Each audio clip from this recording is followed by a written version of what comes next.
Hey everyone, welcome back to my channel. If you're new here, my name is Chinyere and I create beginner friendly tutorials in Figma and UI UX design.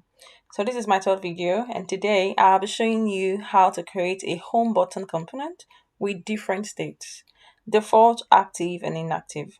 So by the end of this tutorial, you know how to structure components properly, making your designs reusable and interactive. So let's dive in. So to start, we actually need a home icon, which we imported in our last class. But if you don't have yours imported, you can select the home icon on your Canva and, click on the action button and get your icons from any icon library. The first thing to do is to select the home icon on our Canva, which is this. You can either copy this or pull to drag. You click on your Alt key and you pull. See over here? Here you go. Because the Canva is very dark, I'm just gonna change the coloring so we can, have a good view of what the design is at the moment. So here you go. Mhm. So we take the home icon. So we take the home icon over here. You can zoom in and zoom out. Don't forget, this is your design. You can do whatever you want with it as long as it's good for your design. So we're going to click on the text icon and we come over here and we type home. Home. We type home and we come over here and we try to bring it over here and we'll change the fill. We change the coloring. I showed you coloring in the last class. We change the coloring and we change it to black, just like the home icon.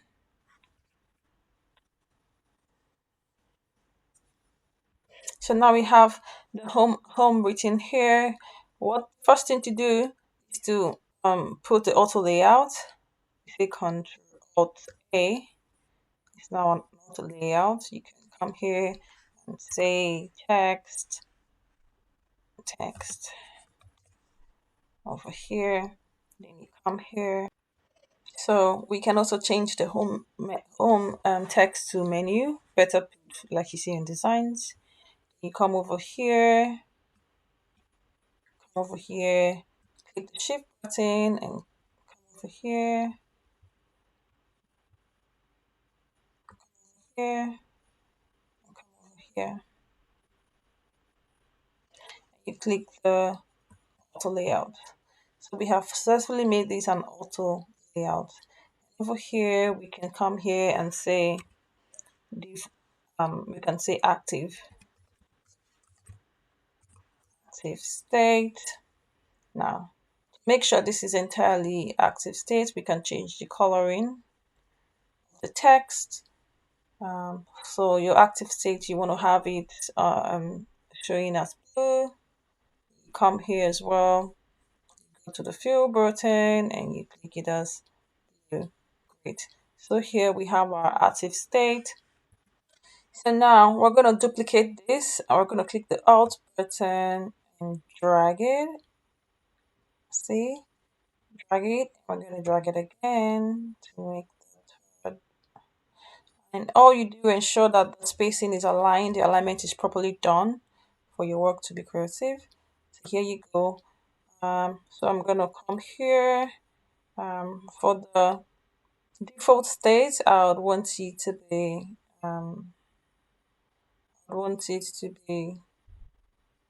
black. And I want the menu as well to be dark. You know, just to be dark as well. Dark. And then for the default state, I would want it to be I'd say 50%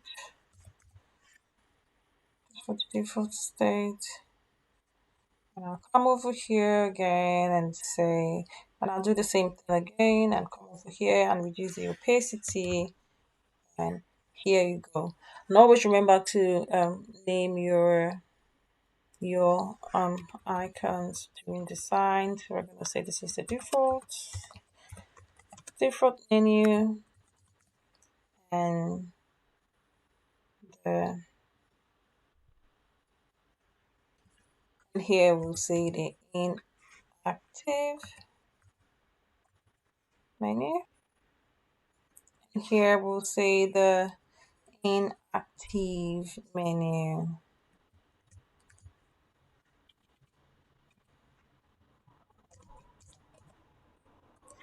Inactive menu. Then that's what we have here. Then after this, you would want to create a component. So you just put the group all this together, and you click on create components. You could come here. This is the component icon. You come here just by the corner of it. You come here and you create it as a component set. That way you can have reusable icons.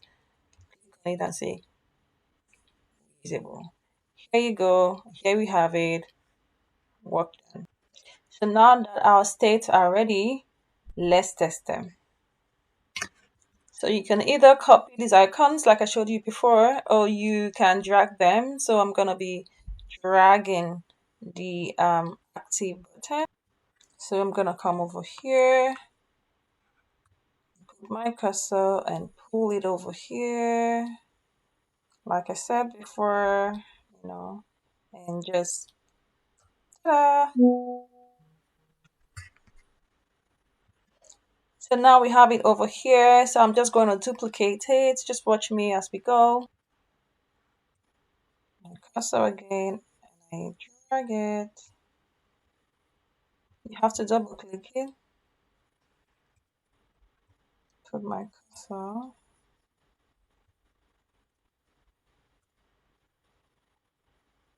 Drag it over here. So now here's a trick. Because you have successfully done this, just leave your cursor on it. Then you click on Ctrl D and it starts to, know. So if we keep dragging it, it keeps going. It starts to duplicate it and it maintains the same shape. The next thing you do is to put your auto layout. Then you say Control, you say Shift A. So you put auto layout added. So you can now um, fill up the gaps and make it even. So over here you see our component and you see we have successfully duplicated all of these. So I'm just gonna click on the icon and see how best to change this. So we're gonna come here because we had saved the icons earlier. You just come here, click on this, you see, and you say offer. So I'm gonna change the icon now and I'm gonna say this gonna have offer. Great, you see? That's the beauty of having work done, putting your icons as components. So we're gonna come over here and we're gonna say this is Stork. According to the initial image, that's what we have over there. And we're gonna put in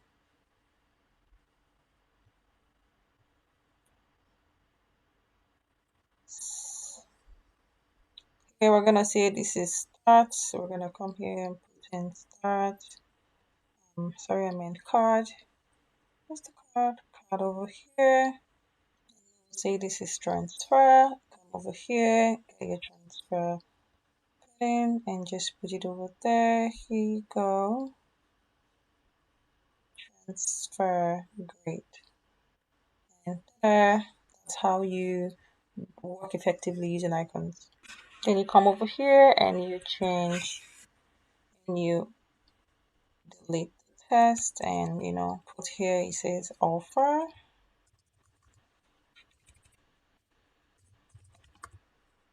You come over here and change everything. That's how it's done. The next thing we're gonna do is we're gonna recreate the transaction details like we saw on the initial board. That's it. We've successfully created a home button component with three states: default, active, and inactive. So this method is useful for any interactive design and I hope you found it helpful. If you enjoyed this tutorial, make sure to like, subscribe, and hit the notification button. Also, you don't want to miss the next Figma video. Let me know in the comments if you have any questions. Thank you for watching and see you in the next video. Thank you.